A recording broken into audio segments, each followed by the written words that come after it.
dreams imagined that I would be giving a speech in front of the First Minister of Scotland. And she replied, "I'm sorry, darling, you've never appeared in any of my wildest dreams."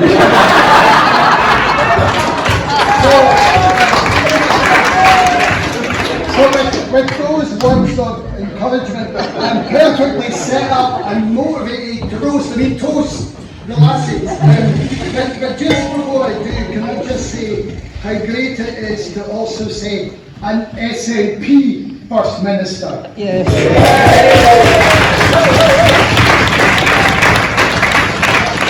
And I, like all of you, look forward to the day when we're also able to add of an independent Scotland.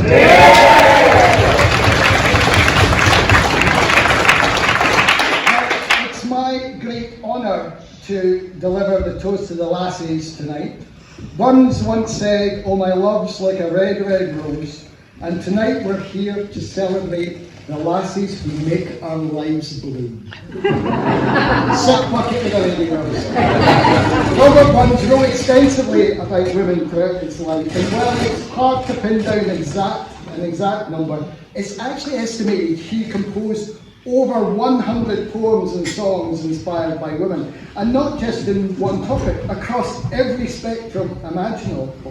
Now, of course, there was romantic love.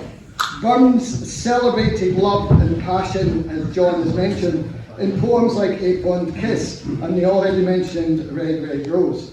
But he was a man of deed, not just words, fathering 12 children in 12 years. So, I mean, that's quite an incredible feat. And we can look at the fact that we're 200 years on, and we all know about that.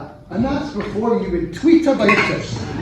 So imagine Ravi Burns in today's world, where you have dating apps and social media. I mean, I fear he would have been cancelled. And he wouldn't have been called Ravi Burns, he might have been called Bobby Burns, or maybe just Burns, or Bairns, but it's probably as well he's not around today. But he also talked about his admiration of beauty. Poems like The Highland Lassie and Green Grow the Rashies O praised the charm and grace of women. As Burns wrote, "The sweetest hours that ere I spend are spent among the lassies O." Now, many of the lassies that I know will actually tell you their sweetest hours are spent when they've managed to escape the laddies O.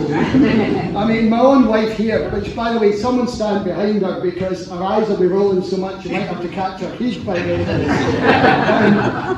My wife Rose loves nothing more than a day of shopping or going around an art gallery, but preferably without an impatient, restless husband who is nagging most of the time. Now, Burns also wrote about love and beauty, but also social issues, as John touched on. In poems like The Rights of Women, he explored women's roles and society's issues. Burns was ahead of his time in many ways. And while the modern lassie's ability to multitask might have left him a wee bit bewildered, I've no doubt he would have relished the challenge. And of course, much of Burns's work was inspired by personal relationships. Women like Mary Campbell, Highland Mary, and Jean Armour, who became his wife, were central to his life and poetry. Jean, in particular, was a rock in his life, proof that behind every great man is an even greater woman. That's a better one, Dan. So, as I toast the lassies, I think it's a great opportunity for all of us laddies to reflect on the lassies in our own lives, past, present, and for some of you, maybe future. And I expect most of you will have heard John speak about the importance of his wife Liz and how he sought her agreement before stepping forward to lead our party and our country. We all owe her a debt of gratitude.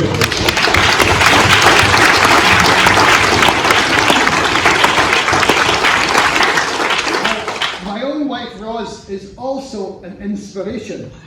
I know this speech is often used to poke fun at the lassies, sexist jokes, but you'll get none of that from me. I'm not going to talk about Rosie's driving, but thanks Donald for driving. Nor am I going to talk about the paradox that she can't work the computer, but is the best internet shopper in Bonnie, Scotland. Right? I'm not kidding, I work from home. I know at least 8 delivery drivers with their first name. But I'm not going to do that. Instead, I want to pay tribute to a phenomenal woman. A woman with 2 degrees, a church elder, the owner of her own dental practice, fiercely proud of her place in the NHS and her role in our community. Now, like John, before I ran for election back in 2015, I sought and was granted permission. A mandate I sought again recently when putting myself forward for vetting, and I'm incredibly thankful for Rosie's support in all of that. Now,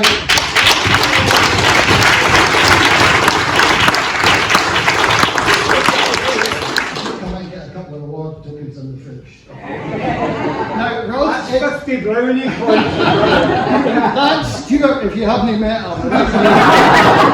Usually wears a luminous cap, he's easy to avoid, but he's not wearing it. Now, that's revenge. What many of you might know is Ross is also my moral compass. Now, one morning, not long after we started dating, she told me how important fidelity was to her. Now, Ross was born in Elderslie and brought up in Dumfries, so clearly Rabbie Burns wouldn't have been a good match.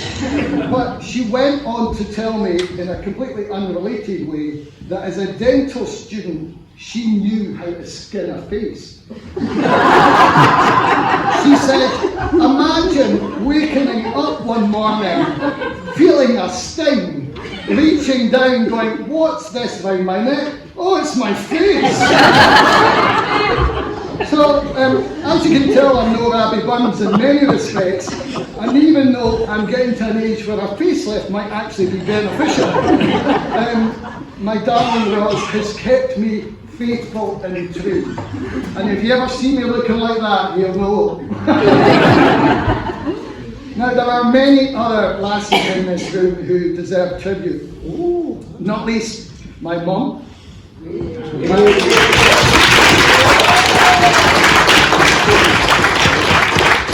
Andy Joyce and the other phenomenal women in our Tweeddale branch. Especially, I have to say, Cecilia. Who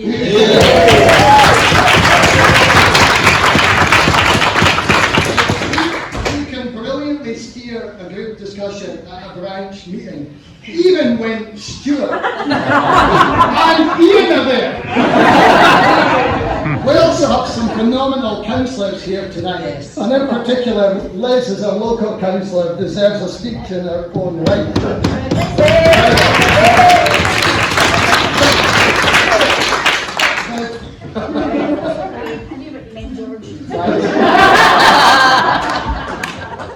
She's sharp, that one. Another person here is Marie Todd, and I'm not saying this just to ingratiate myself because she gets the last word, but she is one of my favourite MSPs. Now, there is one other lassie, as we've heard about tonight, who deserves special mention before I conclude my remarks, and that's our formidable MSP, Christine Kerr. I have a poem to share in tribute to Christine, but one quick story first. A couple of years ago, when I was supporting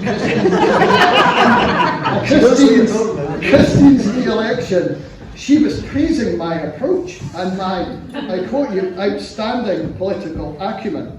And I said to her, I said, Christine, that's great to hear. You must have trained me well. Because I remember an occasion early on in my time as an MP when Christine clearly felt I'm strayed.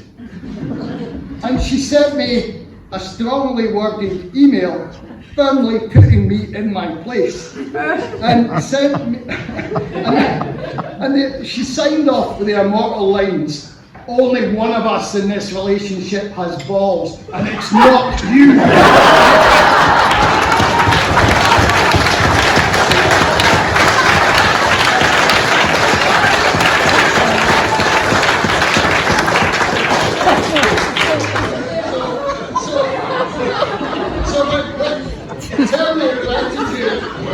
for that lesson, and so much more here performed in the style of the great man. Now, I'm no poet. This output is not a bit like if you go into Greg's and you get a fresh baked bake, you risk getting terrible buns. You've got to get going here. Fae Parliament's birth, these 27 years, her steadfast voice has blazed a pathway clear.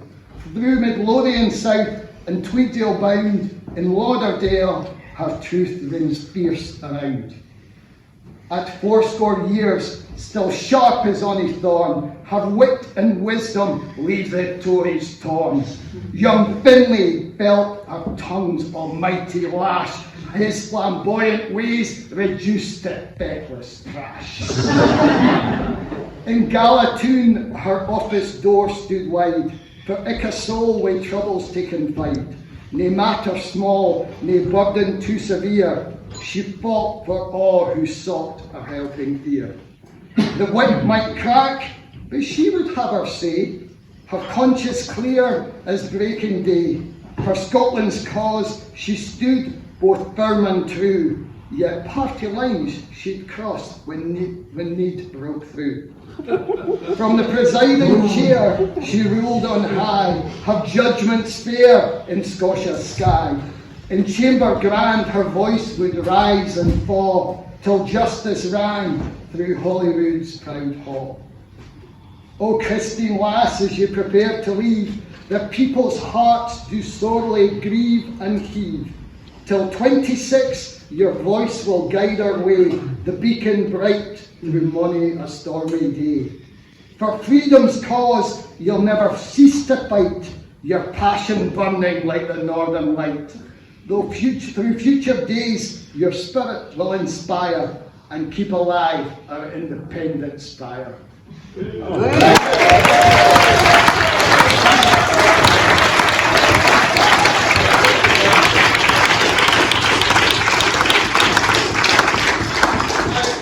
Burns were here tonight, I think he'd raise a glass not just to the lassies of his time, but to the lassies of our time. The ones who traded ink-stained scrolls for parliamentary rolls, parchment tales for dental drills, and still managed to keep us laddies in touch. To the lassies who've shaped our past, who steer our present, and who light the way to our future.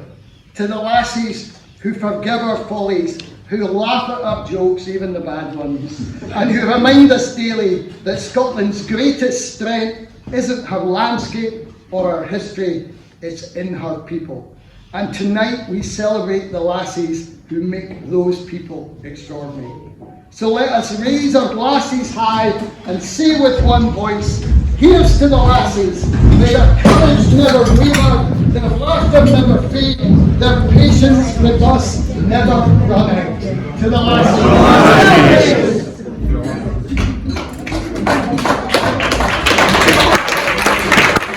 Thank you so much for inviting me. I do feel the need to explain, though, that I come from the West Highlands, and although, like all of us in Scotland, I can understand Scots, I'm not a fluent speaker, so I am going to ask you to forgive me if I struggle to get my Gaelic tongue around the word. Now, of course, as Highlanders and as Gaels love Burns as much as every other Scot, a man who spent a lifetime railing against the church and loved the Cayley. He didn't fit me well in the Highlands. I'm going to break from tradition, though I know this is the reply from the lassies, but I am going to break from tradition by starting my reply in praise of a lassie, the mighty Christine Gale. Oh, not again!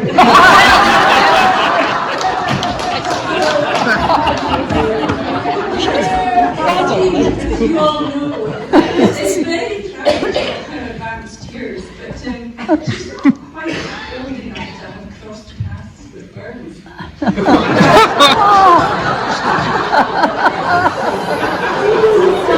Oh, compliment that is, eh? I think, though, had crossed paths, he'd never loved her. To see her is to love her, and to love her forever. For nature made her what she is, and never made another.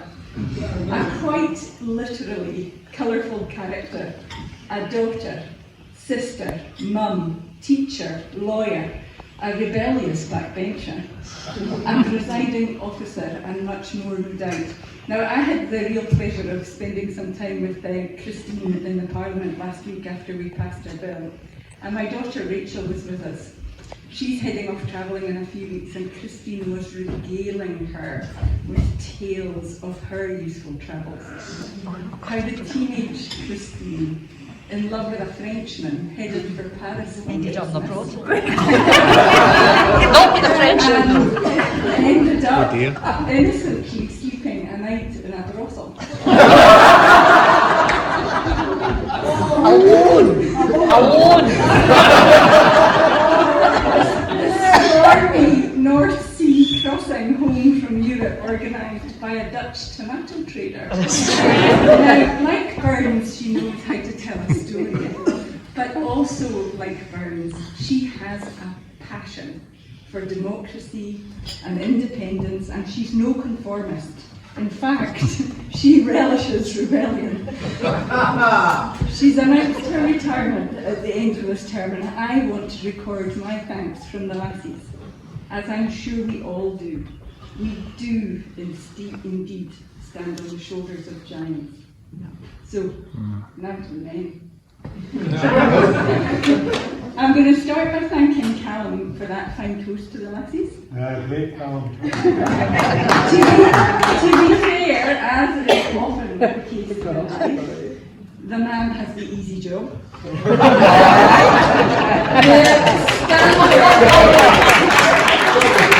The standard format for the toast to the Lassies is a humorous take on womankind and all of our marvellousness. And that is pretty easy because there's a lot about women that is marvellous. Now, the reply from the Lassies generally mocks the men and ends by saying nice things about them. I actually don't think I need to mock the men because they're making a fine job of it.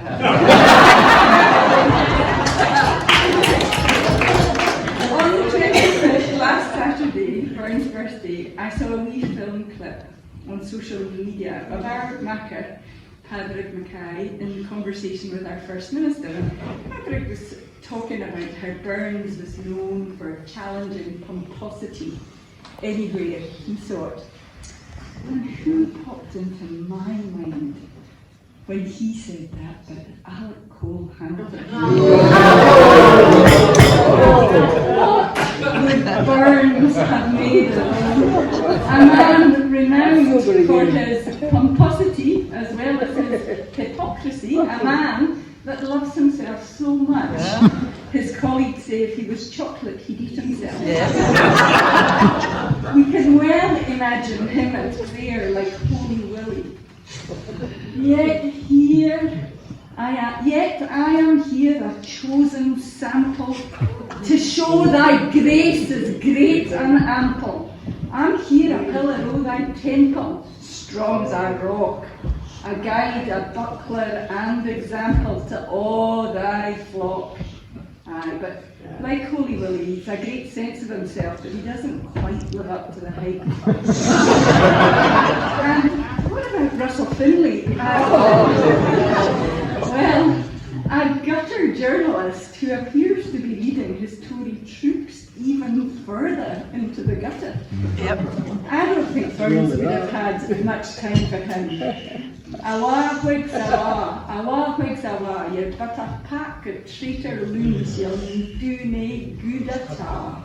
Now, I have to say, I'm never clear on whether Whigs in those days were Tories or Lib Dems, but to be fair, I find it a bit hard to tell them apart.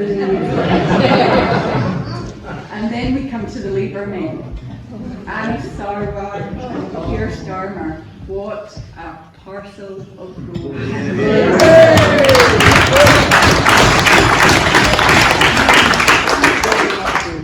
The abhorrent two-child cap is now Labour's two-child child cap. And perhaps it is because our national hero fathered, well, I think it was 13 children, that Scotland finds the two-child cap so hard to sew. And almost their first act in government was to end the winter fuel payment for pensioners. Now, one night last month, it was 25 degrees warmer in London than it was in the Highlands where I live. They sold us out in Scotland. They sold the pensioners out, they sold the children out, and they betrayed the waspy woman. Scottish Labour has been bought and sold for English roots.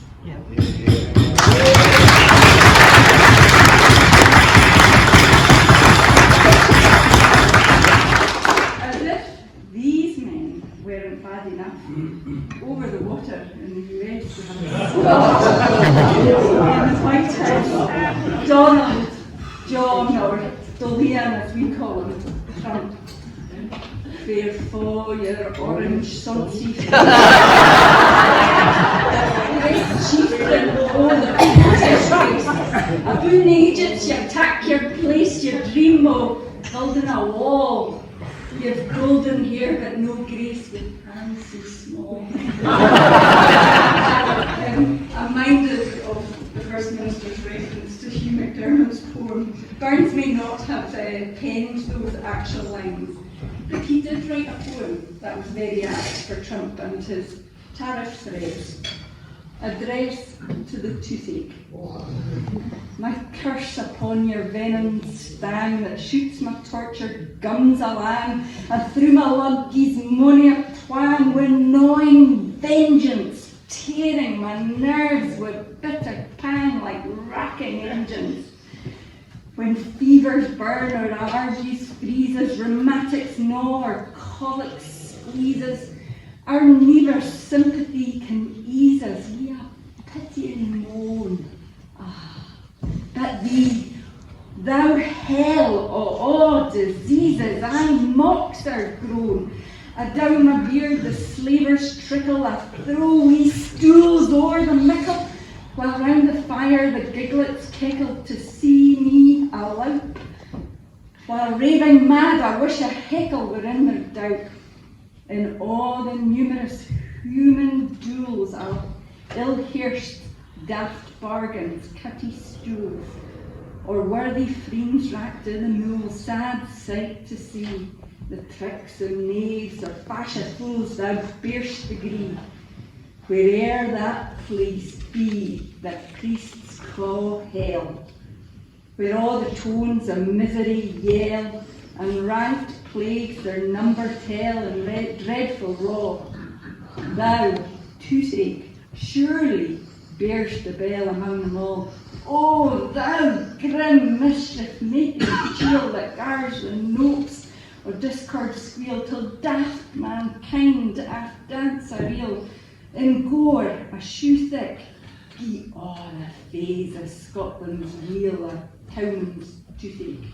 Now, a poem that concludes by wishing a year-long toothache on all the foes of Scotland's well-being is, I think, a perfect toast for Trump.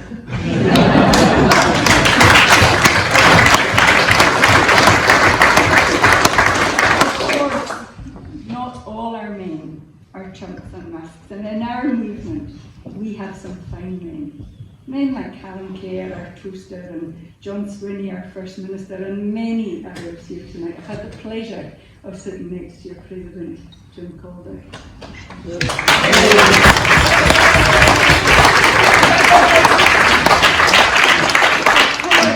Like myself and Robbie Burns, Calum's heart is in the Highlands. Farewell to the Highlands, farewell to the North, the birthplace of valour, the country of worth. Wherever I wander, wherever I rove, the hills of the Highlands, wherever I love. My heart's in the Highlands, my heart is not here. My heart's in the Highlands, a chasing the deer, a chasing the wild deer and following the rove. My heart's in the Highlands, wherever I go. Now, I'm from a magical part of the Highlands, and Calum has a strong connection to my part of the world. In fact, Calum is the most loved second homeowner.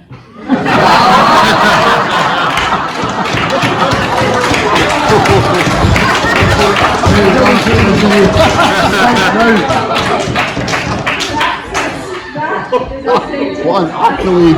What an accolade! As the Lord himself. Pays So, double council tax. We have some wonderful men here tonight, the good men of our movement.